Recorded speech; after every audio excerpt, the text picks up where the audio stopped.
সময় ঠিক যেন কভার ড্রাইভ, নমনীয়, নির্ভুল অথচ জেদি। কিছু স্মৃতি তাই ঘুরে ফিরে আসে অফ স্টাম্পের বাইরে পড়ে থাকা বলে, যাকে ছেড়ে দেওয়া যায় না। যুবরাজ সিং তেমনই এক স্মৃতি। সচিন টেন্ডুলকারের ব্যাট ছিল ধ্যানমগ্ন, সৌরভ গাঙ্গুলির ডাউন দ্য উইকেটে ছিল রূপকথা, রাহুল দ্রাবিড়ের ডিফেন্সে ছিল স্থিরতা, আর যুবরাজ ছিলেন খোলা জানালায় উড়ে আসা হাওয়ার মতো, অসাবধান, অবাধ্য কিন্তু তরতাজা। 2000 সালের মোহাম্মদ কাইফ ও যুবরাজের যুগপৎ উত্থান ঘটেছিল এক ভাঙনের ঠিক পরপর। ম্যাচ ফিক্সিং এর কালো ছায়া যখন ভারতীয় ক্রিকেটকে ঠেলে দিয়েছিল অস্তিত্ব সংকটে, তখনই উদয় হলেন এক বাঁহাতি ব্যাটার যার চোখে ছিল আত্মবিশ্বাস। প্রথম চিত্র স্পট নাটকীয় শর্ট বল। জেসন গিলেস্পির স্পিড পেছনে ফেলে বাঁ পায়ে হেলিয়ে একটা পুল শট গ্যালারিতে, তারপর স্টিভ ওয়াকে মিড উইকেটে উঠিয়ে দেওয়া, গ্লেন ম্যাকগ্রাকে স্কোয়ার কাট। এক একটা স্ট্রোক, এক একটা বার্তা। ক্রিকেট বুঝে গেল ব্যাটিং কেবল পরিসংখ্যান নয়, ব্যাটিং হতে পারে এক ধরনের বিদ্রোহ। যুবরাজ সেই বিদ্রোহের নাম। লর্ডস 2002 ন্যাটওয়েস্ট ট্রফির ফাইনাল। সতর্ক ব্যাটিংয়ের বিপরীতে এক হঠকারী সাহস।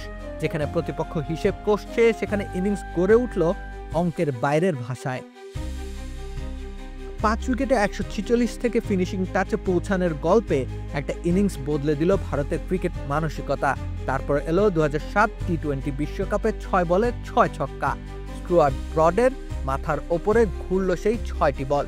ক্রিকেট বোঝালো গৌরব কখনো কখনো স্প্যান্ডেক্স পরে আসে। বিশ্বকাপ 2011, যেখানে একজন ক্রিকেটার শারীরিকভাবে অসুস্থ থেকেও ব্যাট বল ও ফিল্ডিংয়ের মিশেলে যুবরাজ হয়ে উঠেছিলেন এক পরিপূর্ণ অস্ত্র। উইকেটের মাঝখানে দাঁড়িয়ে তিনি যেন দাঁড় করিয়েছিলেন এক স্বপ্নের প্রতিরক্ষা।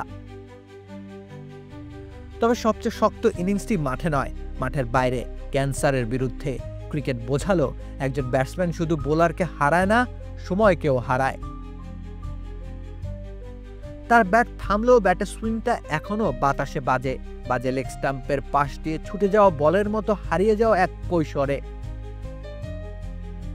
আজও যখন কোনো বাঁহাতি মিডল অর্ডার ব্যাটার মিড উইকেটের উপর দিয়ে বলটা ওড়ায়, তখন বোঝা যায় যুবরাজ থামেননি।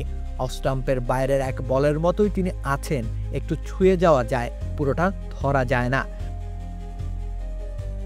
যুবরাজ সিং এক প্রজন্মের হঠাৎ থেমে যাওয়া হৃদস্পন্দন, একটা ব্যাটের সুইং, একটা চোখের আগুন, একটা অসমাপ্ত ছেলে মানুষই, যা আজও বড় হতে দেয়নি একটা প্রজন্ম। রাকিব হাসান রুম্মান, খেলা ৭১।